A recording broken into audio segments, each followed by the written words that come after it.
우리는 살면서 원치 않지만 때로 아주 깜깜한 절벽을 만날 수 있죠. 이럴 때 어떻게 해야 할까요? 오늘은 우리가 음, 도저히 사방을 둘러봐도 아무런 길이 없을 그러한 어려움에 당했을 때 우리가 어떻게 해야 할지 하나님께서 뜻이 어떤 것인지 한번 살펴보도록 하겠습니다. 먼저 한국을 찾았던 닉 부이치치의 힐링 캠프 인터뷰를 통해서 매우 비극적인 일을 겪었던 그의 가족의 경험을 들었습니다. 닉이 태어났을 때 그에게는 팔과 다리가 없었어요. 간호사였던 어머니는 건강한 아기 출산을 위해서 최선을 다했습니다. 심지어 이 간호사였던 엄마는 그 아이들을 조산하는 그런 간호사였어요. 그리고 아버지는 목사였습니다. 그렇기 때문에 늘 그를 위해서 무사 출산을 위해서 날마다 기도를 했습니다. 그런데 이런 비극이 생긴 것입니다. 그런 아기를 보자 간호사들이 모두 울었고 아버지는 나지막히 신음을 했답니다. 어머니는 아기를 보고 싶지 않다고 4달 동안이나 아기를 안지 않았습니다. 그런데 아버지는 아기를 자세히 보고 엄마에게 아기는 아름다워요. 괜찮아요. 하나님이 도우실 거예요. 아기는 실수로 태어난 게 아니에요. 라고 했습니다. 닉은 아버지가 처음부터 강했다고 하면서 자라면서도 아버지의 지지와 조언이 없었다면 세계 사람들에게 희망과 용기를 주는 강연자가 된 지금의 자신이 없었을 것이라고 말했습니다. 닉이 당신이 어떤 모습이든 당신은 소중하고 아름답습니다 하는 그가 다니면서 전하는 그 메시지는 아버지에게서 누누 들었던 그 메시지를 전하는 것입니다. 100번 다 실패했다고 제가 실패자일까요? 희망의 메시지를 전하는 것이죠. 돌이켜보면 이런 기형의 아기 모습 가운데서도 아름다움을 보는 네 아버지의 그 긍정적인 시야가 비극으로 끝났을 사건을 세상과 그 가족에게 축복으로 변환시켰다고 할 수 있습니다. 이와 같이 시련을 만났을 때 어떻게 반응하느냐에 따라서 행복과 불행이 바뀔 수가 있죠. 여러분들이 여러분들 가정에 이런 비극이 일어났다면 어떻게 반응하실 건가요? 참, 이 닉 부입지지 아버지가 아주 정말 독특한 하나님을 신뢰하는 그런 분으로 우리가 여기지는데 이런 닉의 아버지의 시야가 하루아침에 갑자기 생기는 게 아니겠죠. 시련을 당하면 누구든지 자신이 이미 가지고 습관화해온 그러한 시야로 바라보고 반응을 하게 되죠. 그렇기 때문에 시련이 닥치기 전에 시련을 잘 극복할 수 있는 사람으로 자신을 습관화시키는 것이 얼마나 중요할까요? 일상에 닥치는 작은 어려움들을 늘 긍정적인 시야로 바라보고 극복해 나가는 그런 경험들이 축적이 되어서 큰 시련이 닥칠 때 긍정적인 시야로 반응하게 만들게 되겠죠.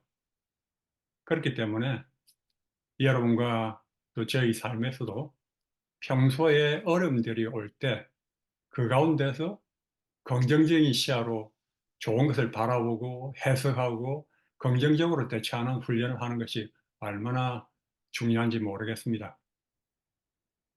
여러분들께서 이 강의를 들으시면서 질문이 있으시든지 말씀하시고 싶은 것 강의 마치고 또 질문 시간을 드리겠습니다. 그때 말씀해 주시기 바랍니다. 이거는 건자의 측은 닉이 결혼을 해서 아기들이 4명이나 있는 그런 모습이죠. 제가 그동안 넘어보고 기뻐라 이 프로그램에서 위중한 질환을 또는 만성 통증을 진단받게 될 때 아주 고통, 죽음, 나쁜 것들을 이제 바라보게 되면 거기서 아주 안 좋게 부정적으로 이제 그 의미를 받아들이고 그렇게 평가를 하게 돼서 그것이 감정적으로 부정적으로 반응하게 되고 심신 건강이 떨어진다 했죠. 시각화도 사람들이 고통당하고 있는 모습을, 미래 모습을 이 자연스럽게 상상하게 됩니다. 안 좋은 방향으로 시각화를 하고 언어화도 비관적으로 부정적으로 자기 말을 하게 되죠. 그것이 다 좋지 않은 감정을 부정적으로 반응을 갖게 하고 또 심신 건강이 떨어지죠. 그렇게 하지 아니하고 넘어보고 기뻐하라 치유 모델 5단계는 밑으로 나쁜 방향으로 보지 않고 좋은 방향으로 선택적 주의 1단계, 두 번째 재평가, 재구성을 의미를 찾고 아주 좋은 방향으로 바라보는 그것이 아주 긍정적으로 감정 건강을 이제 만들게 되고요. 지금은 여러분들께 지난주에 말씀드린 3단계 시각화에 대해서 말씀드리고 있는데 특별히 이 가운데서 시각화 중에서도 자신을 돌보고 계시는 하나님을 우리가 바라볼 때 어떻게 우리가 변할 수 있는지 거기에 대해서 오늘 공부하고자 합니다. 종교와 건강, 또 영성과 건강 관계의 연구가 90년대부터 아주 신속히 급증해 왔습니다. 여러분들 보시다시피 1990년대 중반으로 또 후반으로 가면서 굉장히 연구가 많아졌죠. 건강과의 관계가요. 여기도 구글 서치 스칼라라든지 매들라인 이런 걸 보면은 2000년대 들어서 더욱더 많아지고 있는 것을 우리가 볼 수 있죠.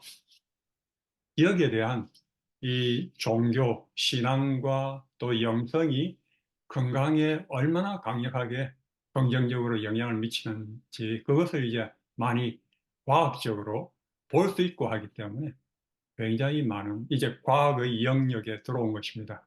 그래서 그것이 연구되고 발표되고 이제 그렇게 하는 거죠. 제가 박사 논문 할 때 역시 거의 한 20년 전에 듀크 유니버시티의 닥터 해롤 커닉이라고 하는 이 분야에서 가장 앞서가는 분이 그 일주일 세미나를 하는데 일주일 동안 가서 참석하는데 뭐 영국과 호주와 뭐 세계 전역에서 그것을 연구하고자 하는 교수들, 박사들이 와서 이렇게 참여하면서 배우고 하는 것을 제가 볼 수가 있었습니다.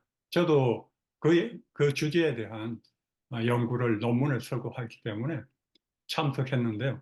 정말로 그에 대한 관심과 열정이 대단한 그런 분야가 되었죠.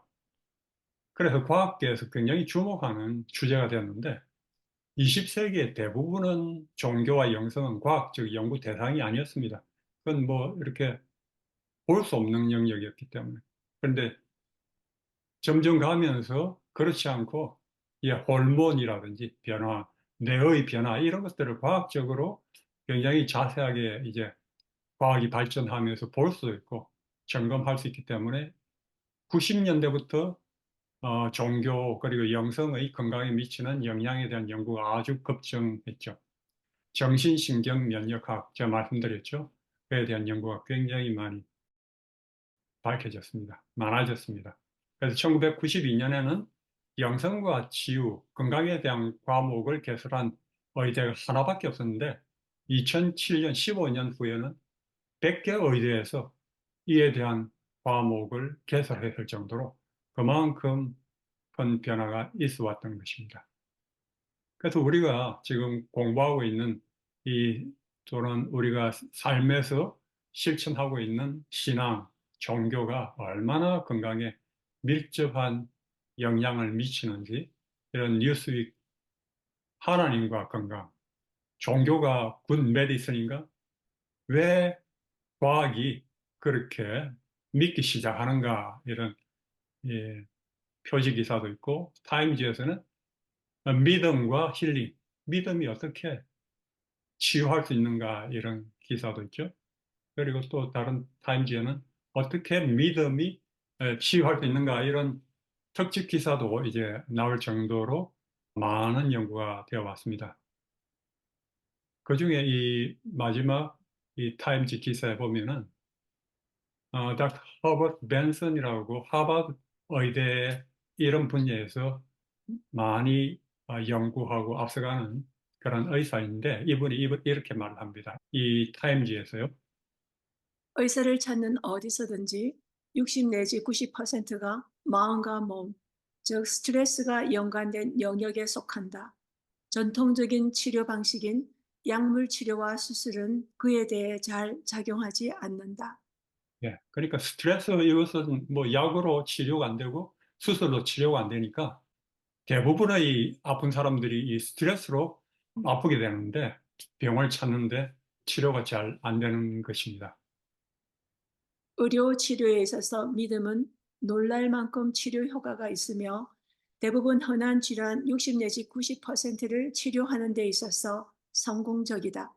만일 당신이 믿음이 있다면 신앙은 막강하고 효과적인 능력으로 더욱 큰 치유 능력을 보여줄 것이다. 그것은 최고로 영향력 있는 믿음이다. 예. 하나님을 믿는 신앙은 정말로 가장 강력한 그러한 치유 능력을 가진 것이죠. 네, 메이오 클리닉 의사입니다.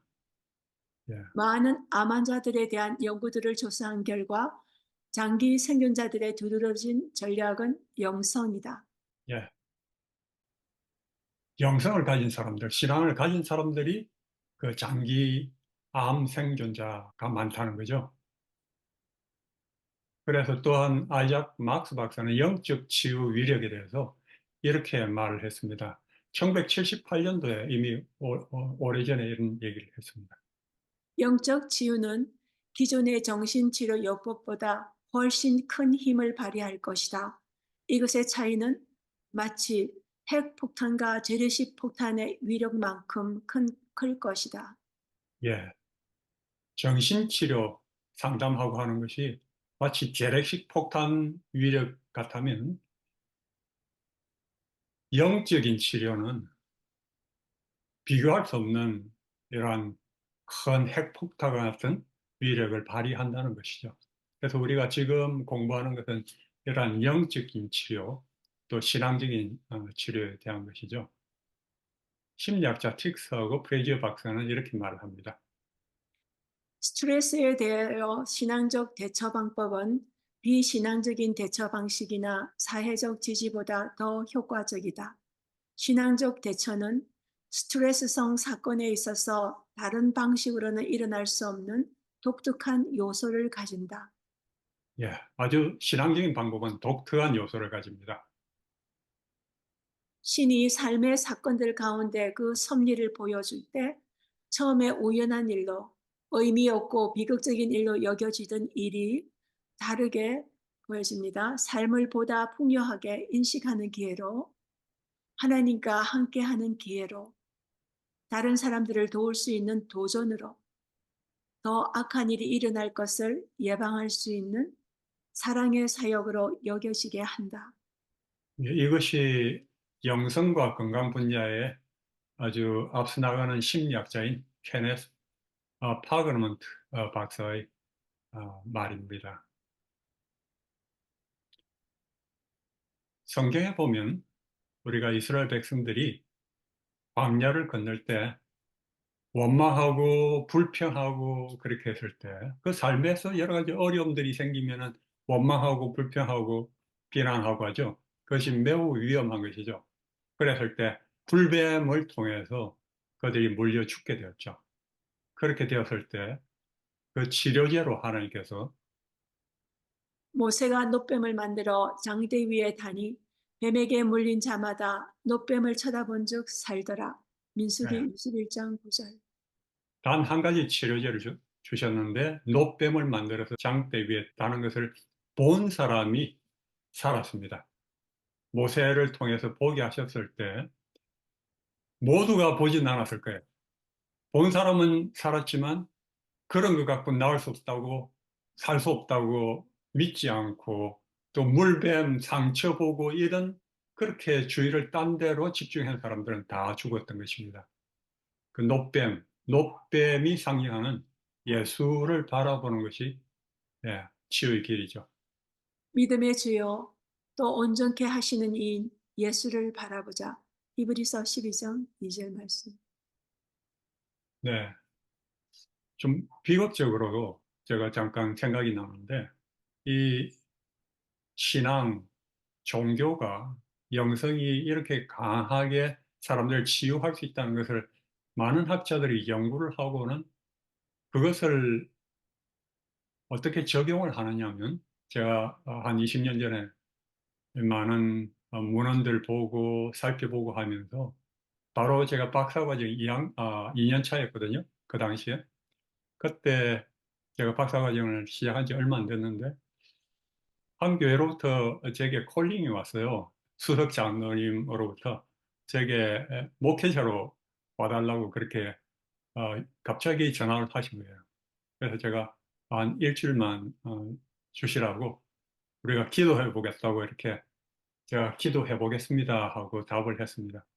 저희 부부는 그걸 좋게 생각했죠. 집사람도 우리가 뭐 재정도 그렇게 5년이나 박사과정을 할 돈도 없고 또 영주권도 없고 뭐 하니까 아주 좀 복귀하면 다 문제가 풀릴 거로 생각해서 그렇게 우리가 하면 좋겠다 하고 일단은 기도하자 하고 일주일 동안 기도를 하고 있는데 그때 이런 것들을 제가 그 논문 주제로 이 연구 조사를 해가지고 조사를 해서 그것에 대해서 어, 리포트를 써서 제출할 과제물이 있었습니다.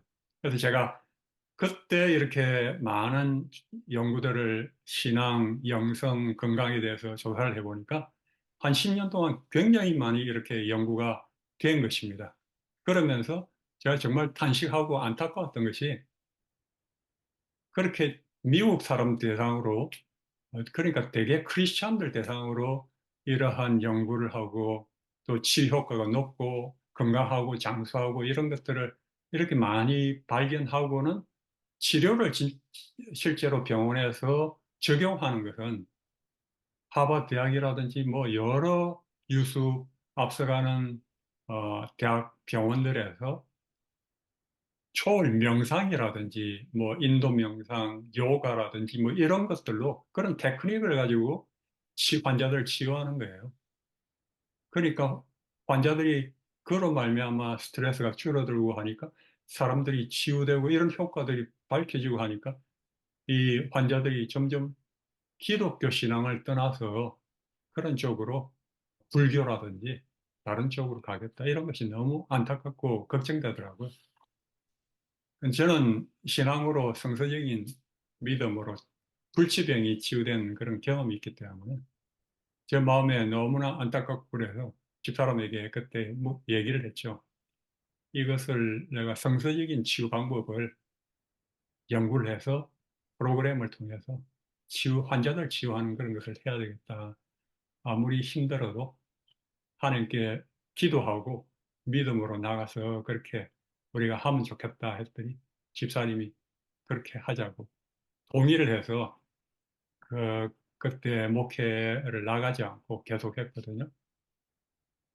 근데 뭐 이런 얘기는 보통 하지 않는, 강의 때 하지 않는 얘기인데 좌우간 그런 과정이 있었기 때문에 제가 논문 프로그램을 또 개발했고 또 경험했고 그런 과정을 통해서 또 여러분들에게 이런 강의를 또 하게 됩니다. 그래서 왜 강력한 치료제인가? 예수를 바라보는 것이 거기에 대해서 또 좀 말씀을 드리고자 합니다. 한 책에 있는 실화입니다. 한 남자가 힘든 직장 일을 마치고 집에 돌아갔을 때 차고 앞이 자기 아이들 장난감으로 어지러져 있어서 내려서 장난감들을 치워야지 들어갈 수가 있었어요. 그래서 막 화가 났습니다. 갈 때마다 매일같이 그러니까 아이들에게 하지 말라고 경고를 줘도 마찬가지고 차로 장난감들을 밟아버린다고 하면 조금 났다가 다시 반복되었습니다. 한날, 그날 또 장난감들이 어질러져 있어서 화를 내면서 차에서 내려서 치우기 시작했습니다. 근데 문득 이웃집 남자가 옆에서 장난감을 치워주는 것을 느꼈어요. 그 집 막내딸이 결혼을 해서 떠나간 뒤로 만나지 못했던 이웃이었습니다. 그래서 이 남자가 이 녀석들 장난감 치우는데 넌더리가 납니다. 라고 했어요.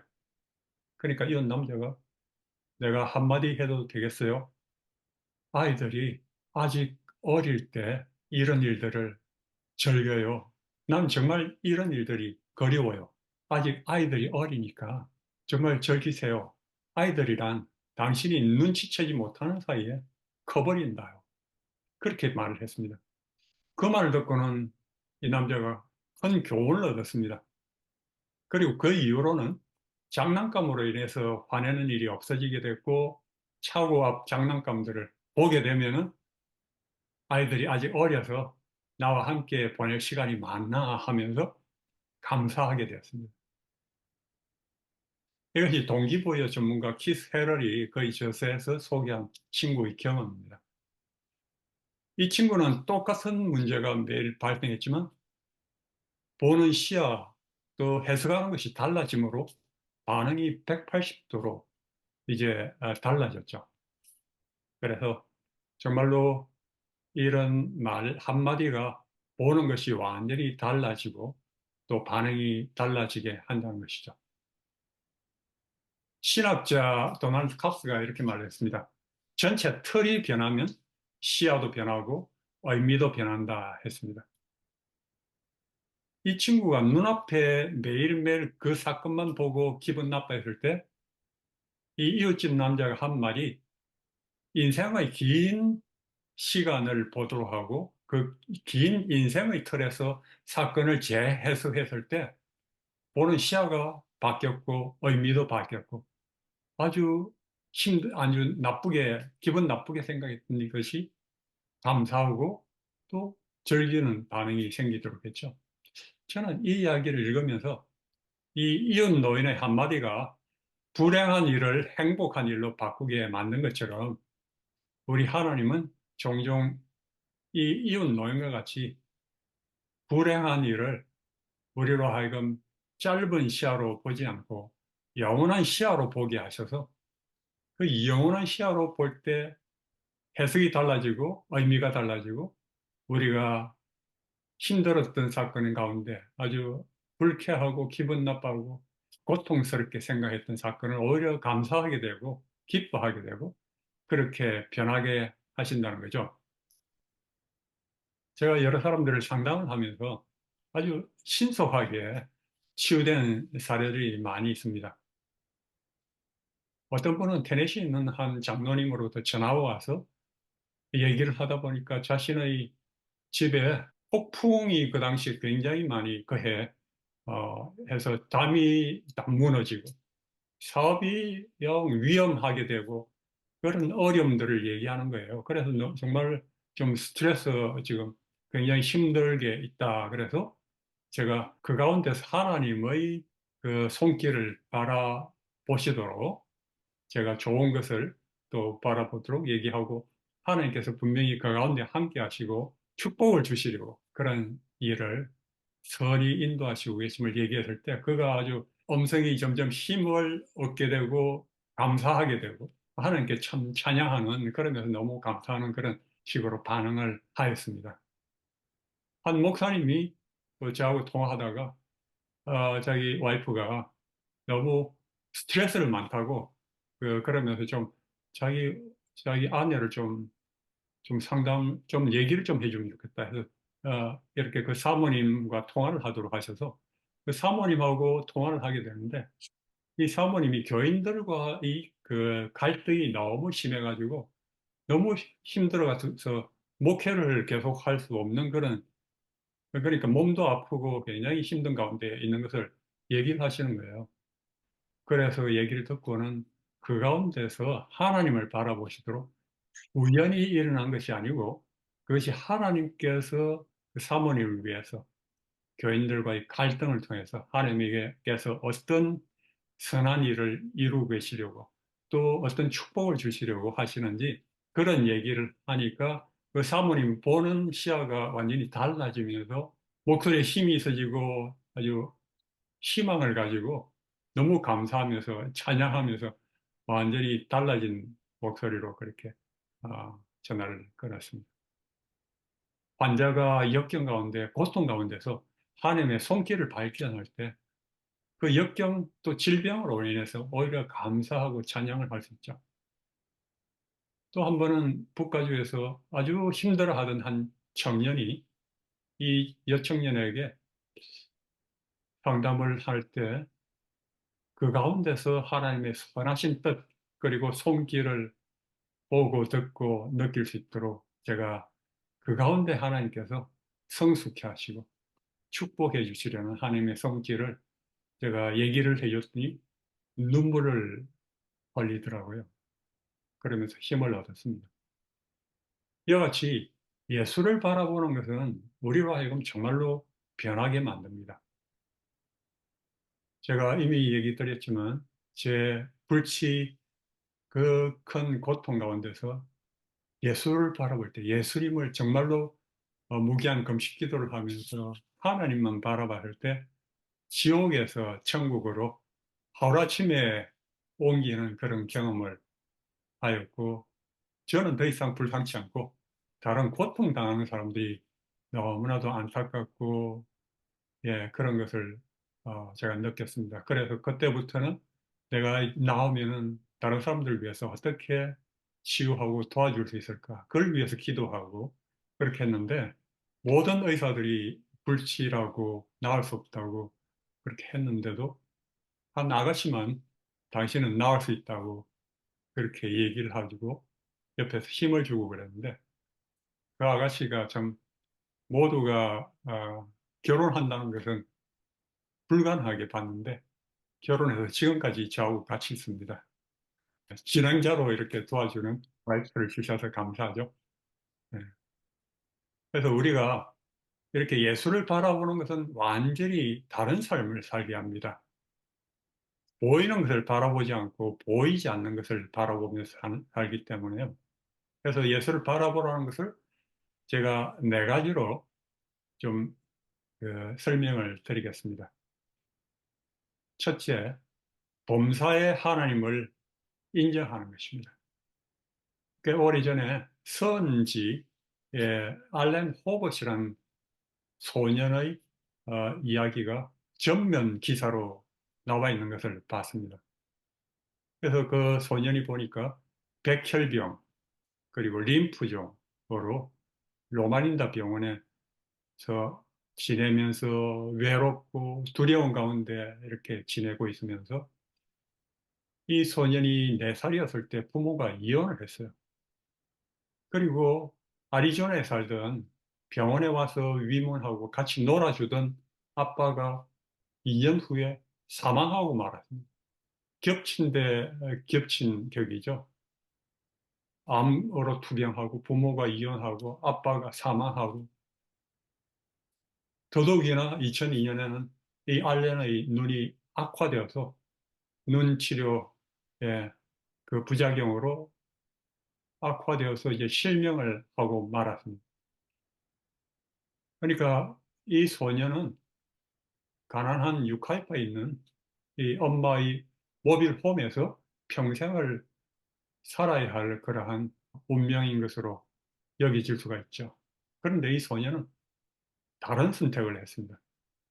이 12살 된 소년이 여자친구와 함께 이제 춤을 추러 가고요. 친구들과 농구 골대에 공을 넣기도 하고요. 보이지도 않는데 농구 골대에 공을 넣는 것입니다. 매일 아침 버스를 타고 학교를 갑니다. 때로는 아플 때라도 그리고는 올 A 점수를 가지고 집으로 돌아옵니다. 이 사진은 7학년이 된 알렌이 샌버나디노 카운티 학교 감독으로부터 표창을 이제 받으러 나왔을 때 1000명 이상의 참석자들로부터 기립박수를 받는 그런 모습인데요. 이 소년이 이렇게 말합니다. 실명으로 사는 것은 완전히 새로운 방식의 삶이었어요. 그리고 나는 그것에 적응했어야 했어요. 그리고 나는 했어요. 예. 그래서 이 소년은 자기의 능력을 한계점까지 밀어가고 과거보다는 미래에 초점을 맞추고 긍정적으로 살아가고 있습니다. 과거를 연연하거나 현재를 불평하기보다 여자애들에게 이야기하고 레이크스 농구팀을 쫓고 자기의 미래를 계획합니다. 그는 법률가, FBI 요원 혹은 군인을 꿈꾸고 있다고 했습니다. 제가 이 소년을 보면서 좀 신기했어요. 어른도 이런 역경이 거듭되고 하면은 이길 수가, 이기가 어려운 일인데, 그래서 알렌이 어떤 것이 달랐을까, 비밀이 무엇일까, 제가 그걸, 신문을 자세히 읽어보면서 이런 말이 있더라고요. 어떤 때는 스스로 질문할 때가 있어요. 왜 나에게? 그리고 왜 다른 사람이 아니고? 그럴 때 나는 말하기를, 그래, 아마도 그에 대한 어떤 이유가 있을 거야. 모든 사람에게는 계획이 있지. 하나님의 계획이. 나는 그것을 받아들일 거야. 예, 이 알렌의 비밀은 이것입니다. 이 모든 어려움들, 역경들을 하나님의 계획으로 받아들인 것이죠. 그러면서 나는 그것을 받아들일 거야 하면서 하나님의 뜻으로 받아들이고 반응을 했습니다. 그렇기 때문에 그가 다른 것이죠. 이와 같이 우리에게 다가오는 일이 어떤 것이든 하나님의 손길이 없으면은 다가오지 않는 것으로 보고 아무리 좋지 않은 것이라도 하나님의 계획으로 여기고 그것을 받아들이는 것. 그것이 첫 번째 단계인 것이죠. 그래서 성경에는 이렇게 말합니다. 너는 마음을 다하여 여호와를 의뢰하고 내 명철을 의지하지 말라. 너는 범사에 그를 인정하라. 그리하면 내 길을 지도하시리라. 잠언 3장 5절에서 6절. 예. 마음을 다해서 여호와를 의뢰하고 내 명철, 우리의 지식, 우리의 경험을 의지하지 말라는 거죠. 그러면서 너는 범사에 모든 것에서 그를 인정하라. 그것이 좋은 일이든 나쁜 일이든 모든 일에서 그를 인정하라. 그리하면 내 길을 지도하시리라 하는 거죠. 그래서 우리는 모든 일에서 하나님을 인정해야 합니다. 그러면 하나님의 인도하심을 우리의 하나님의 가장 좋은 길로 선하신 지도를 받을 수가 있는 것이죠. 그리고 두 번째로 말씀과 실험하는 것입니다.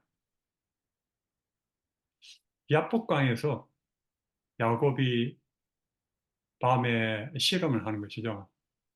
그 형이 에서가 400명 무장한 이들을 데리고 온다는 소식에 선물들을 먼저 보내고 그래도 두려움을 이기지 못하고 어두운 가운데서 나타난 존재하고 실험을 하죠. 외롭고 힘들고 두렵고 답답한 가운데서 사람하고 실험하는 것을 포기하고 오직 자기를 지켜주시리라 약속하신 하나님의 그 약속만, 하나님의 말씀만 의지하고 하나님과 실험하는 것입니다. 그랬을 때 하나님께서 그의 복 주시고 그의 이름을 하늘의 왕자라는 의미인 이스라엘로 바꾸시고 이스라엘 민족의 조상이 되게 하셨죠. 하나님 백성인 모든 개인적인 이스라엘의 변화는 이런 혹독한 시련의 어두운 가운데서 실험을 통해서 일어난 것이죠. 야곱같이 끝까지 하나님과의 실험을 통해서 놀라운 축복을 받게 됩니다. 그리고 마치 실험을 하면서 야곱이 황골뼈를 다침같이 상처를 입었다 할지라도 그것은 하나님의 축복의 사흔이 되는 것이죠. 그래서 성공적인 영적인 대처법은 마치 야곱이 하나님께서 끝까지 지켜주시라 하셨던 그 약속의 말씀 붙잡고 기도하고 실험했던 것처럼 하나님과의 실험은 문제라든지 사람과 사탄과 씨름하는 것이 아니고 성공적인 대처 방법의 핵심은 하나님의 말씀하고 씨름하는 것입니다. 왜냐하면 이 말씀 때문이죠. 나는 빛도 짓고 어두움도 창조하며 나는 평안도 짓고 환란도 창조하노니 나는 여호와라 이 모든 일을 행하는 자니라 하였노라. 이사야 45장 7절. 예, 하나님은 빛도 어둠도 짓고 평안도 환란도 창조하고 이 모든 것들을 하나님께서 하십니다. 하나님께서 허락지 않으시면 일어날 수가 없죠.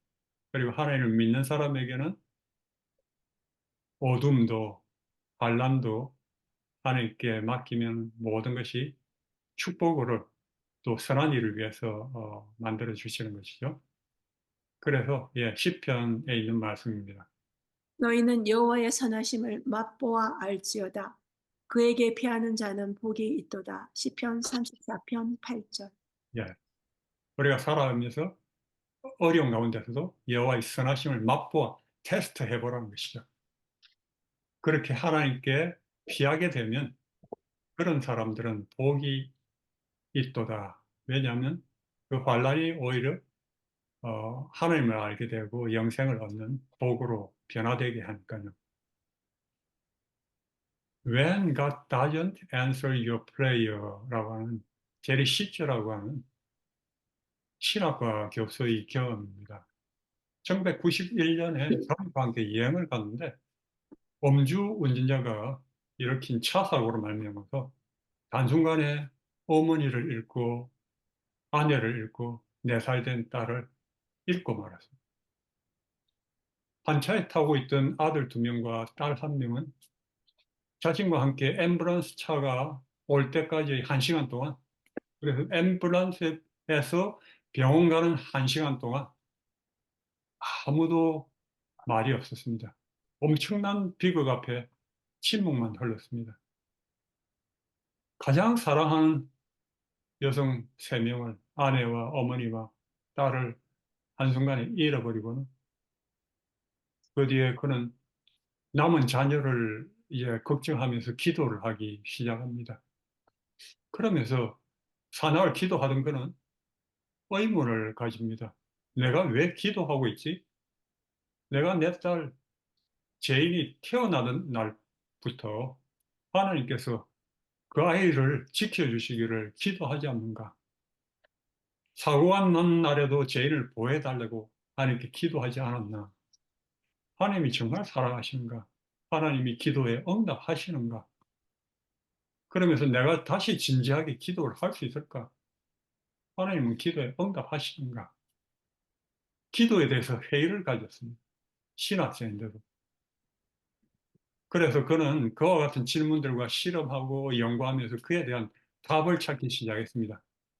그러면서 여러 해 후에 책을 쓰게 되었는데, 서운한 지 7년 후에 이 책, 하나님께서 당신의 기도에 응답하지 않을 때라는 제목의 책을 발간했습니다.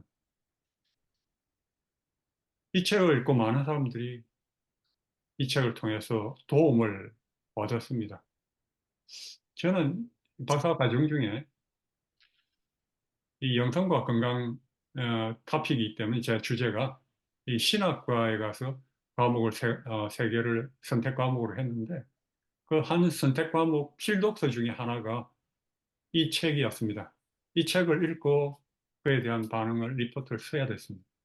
이 책을 읽고 제가 참 여러 가지 배우고 생각을 하면서 그 이후에 몇 해가 지나서 북가주에 계신 이 남편이 한 좋은 분으로서 선행을 하시던 아주 좋은 장로님이었는데 갑자기 강도를 당해서 비극적인 사고로 작고한 것을 제가 신문을 보고 알지 못하는데 그 부인에게 그 책을 보내드렸어요. 그런데 그리고 기도를 했는데 제 마음에 계속 성령께서 전하도록 이끄시는 것 같아서 보내드렸습니다. 그랬더니 얼마 후에 답신 편지가 왔습니다. 귀한 책을 보내주셔서 대단히 감사합니다. 그렇지 않아도 그 문제로 실험하고 있었는데 아직 절반도 읽지 못했지만 책을 읽으면서 많은 회개의 눈물을 흘리고 있습니다. 읽으면서 하나님의 사랑을 크게 느끼게 되길 바랍니다. 이런 카드를 보냈어요. 그래서 그 반응으로 인해서 하나님께 감사했습니다. 그리고 사랑하는 가족 3명을 한꺼번에 잃은 이 제롤드 시처, 이분의 비극적인 경험이 많은 사람들을 치유하고 돕는 것을 다시 깨닫게 되었습니다. 그의 책을 보면, 그 이후에, 예, 그 책의 후기를 보면 비극적인 사고를 겪은 이후에 그런 아이들과 함께 혼란스럽고 참담한 나날을 보내야 됐지만, 홀 아버지로서 아이들을 키울 수 있는 특권을 누렸고, 아이들은 사고로 상처를 받았지만 또 은혜로 둘러싸인 특별한 사람들로 하나님께서 내내 선을 베푸셨다고 이제 고백을 하면서, 그가 이러한 믿음의 성질하고 아름다운 열매를 맺게 된 것은 기대하고 기도한 대로 응답이 되지 않았더라도 기도를 쉬지 않았기 때문이라고 그렇게 했습니다. 그는 하나님만 바랐기 때문에 자기의 기도는 기대한 것과 다르지만 응답되었다고 했습니다. 하나님이 내 필요를 이미 아시는데 왜 기도해야 하는가 하는 의문이 들 수 있죠. 이 책에 보면 이런 그 내용들이 있습니다. 기도의 중요성은 단순히 구하고 응답받는 데 있지 않고, 응답은 결과로 이제 따라오는 것인데 그 과정이 중요하다는 것입니다. 응답보다 중요한 것은 하나님을 바라보는 것이다. 반복해서 하나님을 바라보는 가운데 하나님의 말씀을 알고 배우고 담고 만날 수 있다는 것입니다. 하나님이 사랑하시고 함께 하신다는 생각과 감정은 다른 것이 줄 수 없는 영향을 미치게 되죠. 그리고 기도하고 하나님의 응답을 기다리는 시간이야말로 정말로 고귀한 시간이라는 것이죠. 그러면서 우리 마음이 겸손해지고 하나님과 교통할 준비가 되고 하나님의 역사를 경험할 그런 시야가 밝아지는 것도 그런 시간을 통해서.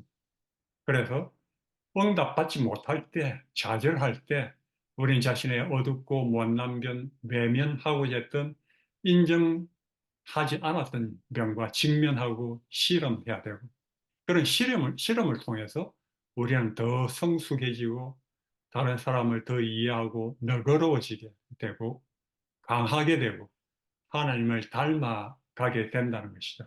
그만큼 그 시간이 응답받지 못하는 그 기도 시간, 그 시간 동안에 하나님께서는 귀한 역사를 하신다는 거죠. 세 번째로 자신을 내려놓는 것을 의미합니다. 예수를 바라보는 것은 자신을 내려놓는 것입니다. 누가복음에 보면 예수님께서 깊은 물에 그물을 넣어라 그렇게 명하셨어요. 그랬을 때 베드로 이렇게 말합니다. 우리들이 밤이 새도록 수고를 하였으되 얻은 것이 없지만은 말씀에 의지하여 내가 그물을 내리리이다. 누가복음 5장 4절 9절. 예,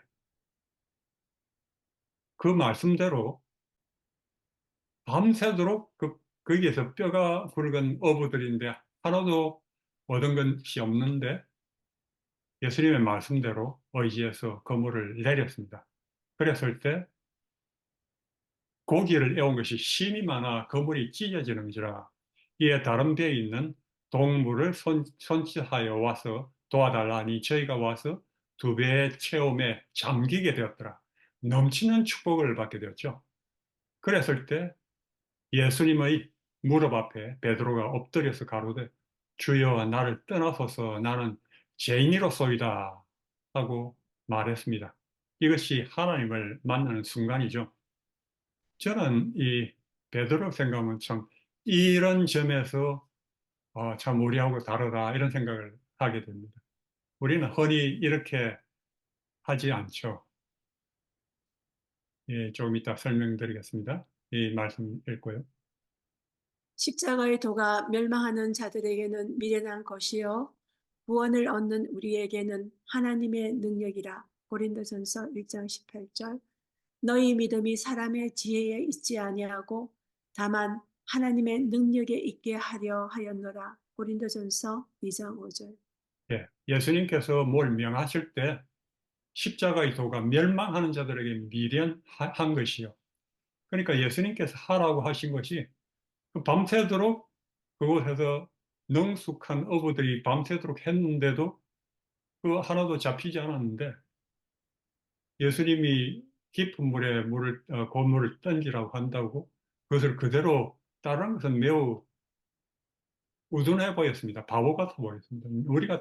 우리는 흔히 그럴 수 있습니다. 다 해봤는데요. 네, 헛수고입니다. 안 됩니다. 우리는 그렇게 우리의 지식과 경험으로 그것을 거절하고 하지 않고 그렇게 합니다. 그렇지만 구원을 얻는 우리에게는 하나님의 능력이라 그랬습니다. 구원을 얻는 우리에게는 하나님의 그 십자가의 도를 예수님께서 하라고 하신 것이 미련해 보여도 그것을 따를 때 그런 기적, 이사, 놀라운 축복을 얻게 되는 것이죠. 그래서 너희 믿음이 사람의 지혜에 있지 않고 다만 하나님의 능력에 있게 하려 하였노라.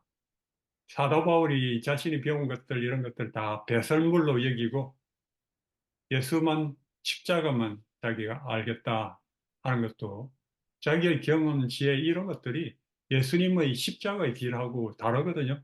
그러니까 그런 모든 것들을 다 버리고 배설물로 여기고 하나님의 말씀만 보고 따라가겠다 하는 그런 말씀이죠. 그럴 때 우리가 그런 경험을 할 수가 있습니다. 마지막으로 결과를 하나님께 다 맡기는 것입니다. 중국 선교의 아버지인 허드슨 테일러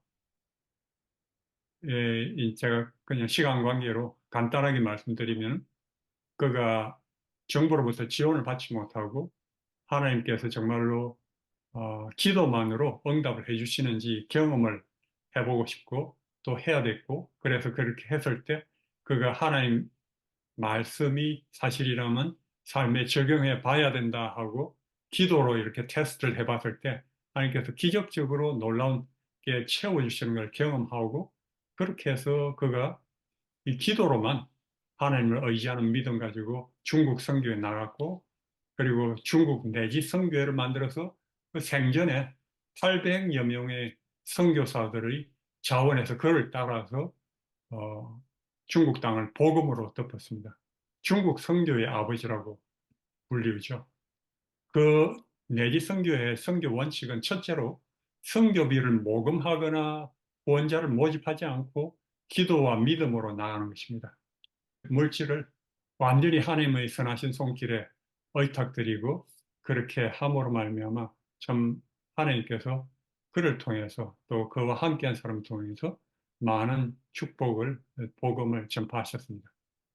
저희도 그 조지 뮬러 목사님과 같이 허드슨 테일러도 조지 뮬러 목사님이 영국에서 고아 수천 명을 기도로만 키운 것을 알고 자기도 그렇게 따라 봤을 때 그것이 가능했었는데 저희 부부도 그것을 경험하고 싶었어요.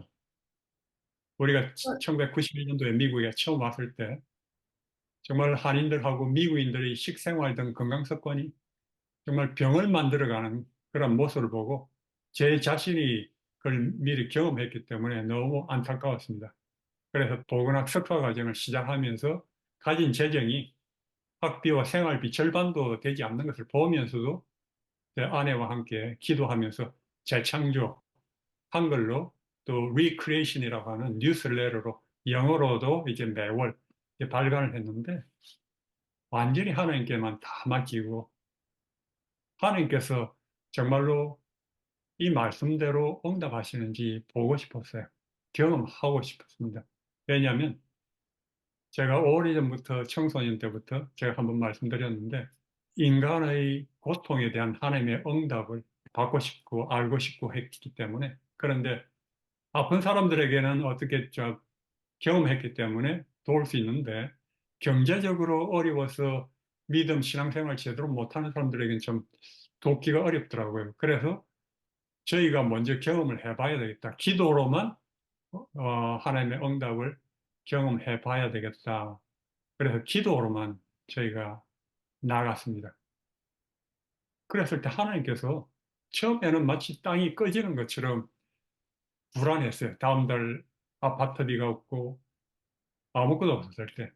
그렇지만 계속 하나님만 계속 바라보고 끝까지 죽으면 죽으리라 하고 보았을 때 하나님께서는 여러 가지 방법들로 놀랍게 채워줬습니다. 생각지 않은 도네이션을 또 받기도 하고 뉴스레터를 읽은 유대계 미국인이 그걸 읽고는 너무 좋다고 하면서 저를 만나서 제 형편을 듣고 하면서 먼저 발행인을 돕아야 되겠다 하면서 컨퍼런스 합회에 전화해서 지원을 받도록 하고 학교 학장님에게 또 전화를 해가지고 또 지원을 받도록 하고 뭐 여러 가지 방법으로 도움을 받으면서 하나님께서 정말로 살아계셔서 응답하시는 것을 느끼면서 점점 두려움이 없어졌어요. 이 말씀이 확실하다 이런 것을 점점 느끼면서 그런데 1994년 7월에는 뭐 제 학비, 생활비, 자동차 문제 등 5가지 큰 필요가 생겼어요. 근데 돈이 전혀 없어서 이 5가지를 하나님께 아뢰면서 이 5가지입니다. 이번에는 큰 돈을 주셔야겠습니다 하고 우리가 기도를 했는데 오래전에 60년대 작고하셨던 부친께서 1960년대 사놓으셨다는 그런 땅이 갑자기 나타나서 저희 형님에게 연락이 와서 형님도 그걸 알게 되고 그 땅을 팔아서 모든 필요를 채우고 남게 되었습니다. 우리가 기도했던 바로 그 달에 그 전에도 없고 그 이후에도 없는 그런 일이 일어났고 아내와 합심해서 기도했을 때 발생했습니다. 그런 일이 있었기 때문에 1999년도에 한국에 나가서 한국민들을 위해서 건강 사업을 이제 하고 있었을 때 보건 약속을 해주신 분이 갑자기 돌아가셔서 제가 병원에서 일하다가 사표를 냈는데 갑자기 돌아가셔서 뭐 후원금을 하나도 받지 못하게 됐을 때도 하나님만 계속 바라보고 기도했을 때 하나님께서 모든 필요를 채워주시고 그 사업으로 인해서 국민 건강 사업을 돕고 또 대통령 표창, 보건복지부 장관상도 받게 됐죠. 뭐 이런 경험들이 너무나 많습니다. 뭐 이래서 지금 시간상 그런 걸 얘기하긴 어렵고요.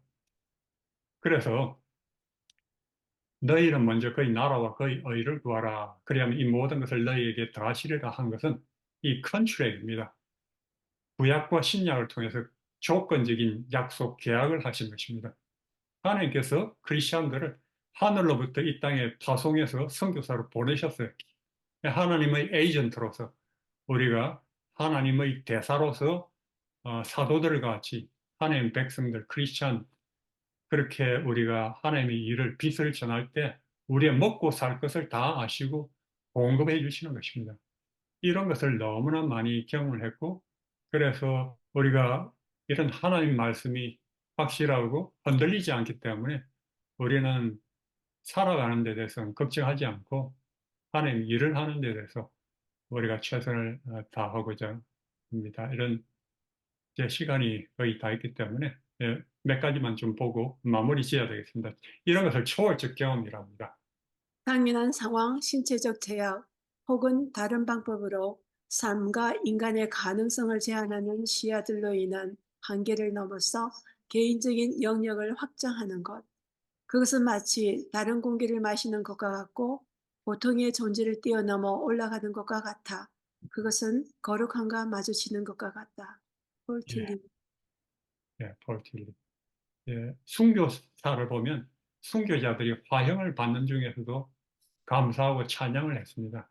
왜냐하면 그들이 기쁨으로 죽어갈 수 있었던 것은 하나님의 약속, 그들은 보이지 않는 것을 바라보면서 하나님께 찬양하고 용감하게 누구보다도 행복하게 느끼면서 그들이 죽어갔습니다. 이와 같이 우리도 이 땅을 살아가면서 여러 가지 어려움들을 경험하면서도 보이는 것이 하나님을 바라보면 모든 것을 감당하고 오히려 평안하고 기뻐하며 살아갈 수 있습니다. 마지막 성령 구절입니다. 너는 내게 부르짖으라. 내가 네게 응답하겠고 네가 알지 못하는 크고 비밀한 일을 내게 보이리라. 예레미야 33장 3절. 이 강의에는 참 많은 경험과 많은 시간, 많은 것들을 가졌지만 이 시간 관계상 이렇게 제한돼서 이거밖에 나누지 못하지만 저는 앞으로도 조금씩 나눌 기회가 있으리라 생각합니다. 우리 모두가 이 말씀대로 너는 내게 부르짖으라 내가 내게 응답하겠고 내가 알지 못하는 크고 비밀한 일을 내게 보이리라 하신 말씀처럼 우리가 보이지 않아도 하나님의 뜻이면 우리가 기도하면서 밀고 나갈 때 놀라운 경험하지 못했던 크고 비밀한 일을 우리가 체험하게 될 것입니다. 이제 강의 후기를 여러분들께서 본 것, 깨달은 것, 적용할 것들을 여러분께서 또 카톡 단톡방에 올려주시길 바랍니다.